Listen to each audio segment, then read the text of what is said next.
Recently African union ने world map पे आपत्ति जाहिर किया है और बोला है कि ये मैप हम एक्सेप्ट नहीं करेंगे। ये क्या है पूरा मसला, आइए विस्तार से समझते हैं। देखिए, ये है वर्ल्ड मैप जो कि हम इस्तेमाल करते हैं अमूमन तौर पे पूरी दुनिया में, ज़्यादातर देशों में यही मैप इस्तेमाल किया जाता है। अब अगर इसमें हम कॉन्टिनेंट्स का साइज देखेंगे तो अफ्रीका कुछ इतना बड़ा दिखता है, अगर एशिया का बात करेंगे तो कुछ इतना बड़ा दिख रहा है, साथ में यूरोप को भी ले ले तो कुछ इतना बड़ा दिख रहा है। वहीं पे अगर हम नॉर्थ अमेरिका का मैप को देखेंगे तो इतना बड़ा दिख रहा है, साउथ अमेरिका कुछ ऐसा है, ऑस्ट्रेलिया कुछ ऐसा है और नीचे इधर अंटार्कटिका है। अब ये मैप में दिक्कत है कि अफ्रीकन यूनियन कहता है कि ये मैप में कॉन्टिनेंट्स के साइज सही हिसाब से दिखाए नहीं गए हैं। ये जो मैप है इसमें यूरोपियन नेशंस को बहुत बड़ा करके दिखाया गया है, खास करके जैसे ये ग्रीनलैंड वाले एरिया हो गए। अब ये ग्रीनलैंड क्या है, यूरोप में एक कंट्री है जिसको कहते हैं डेनमार्क। डेनमार्क का एक ऑटोनोमस रीजन है, यानी कि डेनमार्क के द्वारा कंट्रोल्ड एक एरिया है और ये लगभग अफ्रीका के साइज का दिखा दिया गया है, जो कि अफ्रीकन यूनियन को बात ये पसंद नहीं है। उनका कहना है कि ये जो कंट्री है ये अफ्रीका में मौजूद एक छोटा सा कंट्री DRC यानी कि डेमोक्रेटिक रिपब्लिक ऑफ कॉन्गो के साइज के बराबर है। एक्चुअली में हकीकत में सरफेस एरिया नापेंगे तो कुछ लगभग दोनों बराबर होने चाहिए, पर यहाँ पे एक्चुअली में ये लगभग आधा अफ्रीका के बराबर दिख रहा है।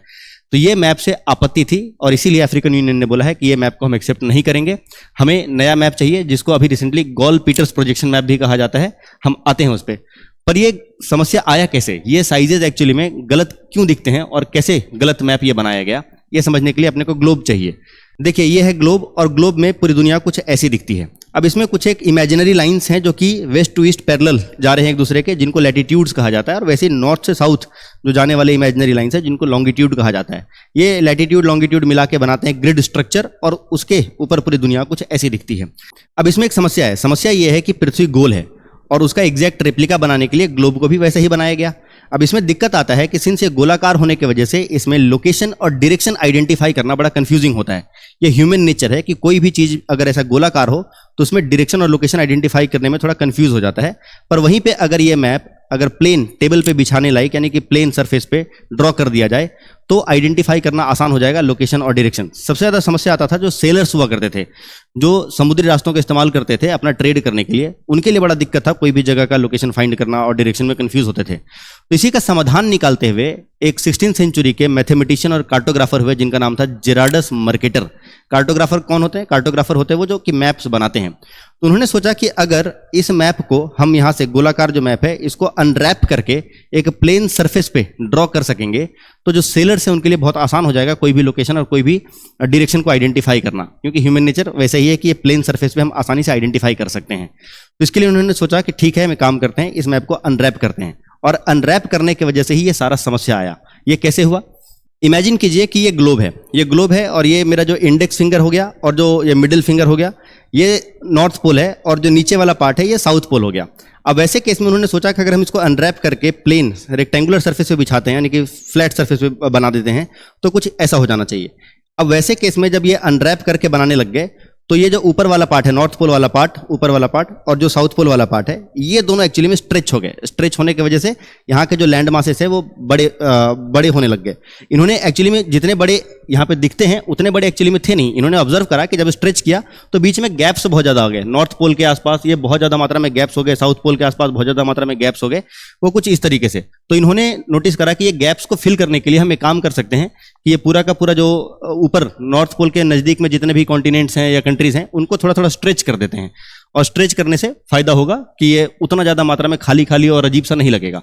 और यही कारण था कि स्ट्रेच करने की वजह से जो गैप हुआ उस गैप को फुलफिल करने के लिए इन्होंने यहाँ पे और ज़्यादा लैंड मासेस को स्ट्रेच कर दिया। ऑलरेडी स्ट्रेच तो हुए ही थे और ज़्यादा स्ट्रेच करके बनाया।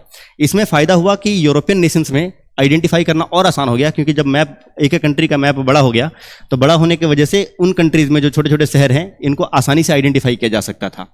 अब यहाँ पे एक दिक्कत आया। दिक्कत ये है कि 19th सेंचुरी के आसपास, मतलब एंड 19th सेंचुरी में एक फिनोमिनन देखा जाता है पूरी दुनिया में जिसको कहते हैं स्क्रैम्बल फॉर अफ्रीका।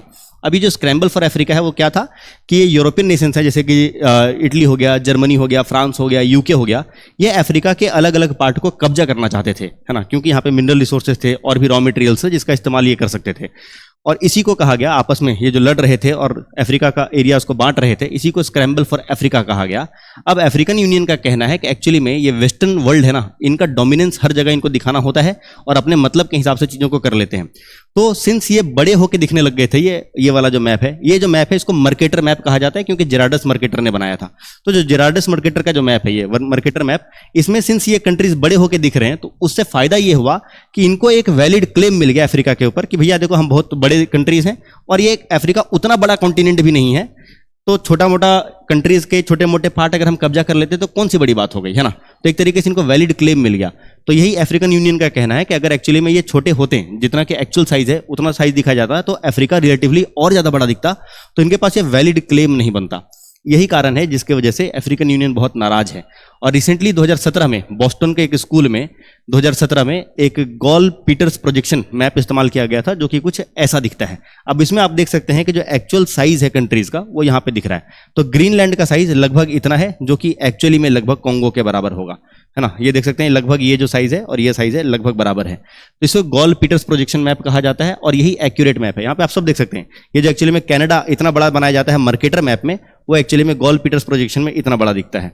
वहीं पे साउथ अमेरिका में भी कुछ कंट्रीज आप देख सकते हैं, जो नीचे वाले पार्ट है, साउथ पोल वाले पार्ट है, ये थोड़े से बड़े हैं, स्ट्रेच किए गए हैं। नॉर्थ पोल वाले पार्ट बहुत ज्यादा स्ट्रेच किए गए हैं, पर जो इक्वेटर वाले एरियाज है ना, ये लगभग मोर और लेस सेम है, क्योंकि इनको स्ट्रेच करने की जरूरत नहीं पड़ा था। तो ये जो गॉल पीटर्स प्रोजेक्शन मैप है ना, यही इस्तेमाल करना चाहता है अभी पूरी दुनिया। ज्यादातर अब इसके तरफ बहुत सारा आप देखेंगे यूट्यूब वीडियोस वगैरह बन रहा है। तो ये जो गॉल पीटर्स प्रोजेक्शन है, आगे चल के शायद इसी को इस तरीके से इस्तेमाल किया जाए मे बी। और अफ्रीकन यूनियन कहना है कि हमें अपना ग्लोबल मैप पे अपना ट्रू प्लेस जो है वो चाहिए भैया, और ये बहुत हो गया वेस्टर्न डोमिनेंस। तो अपने को वो मार्केटर मैप फॉलो नहीं करना और ये मैप फॉलो करना है। देखते हैं कि आने वाले टाइम में क्या वाकई में चेंज होता है। पूरी दुनिया में बहुत सारी चीज़ें चेंज करनी पड़ेंगी अगर ये मैप को वापस से हम मार्केटर मैप से हटा के रियल ट्रू वाले मैप पे आते हैं तो। पर देखते हैं, आवाज़ तो उठी है, देखते हैं कितना दूर जाता है।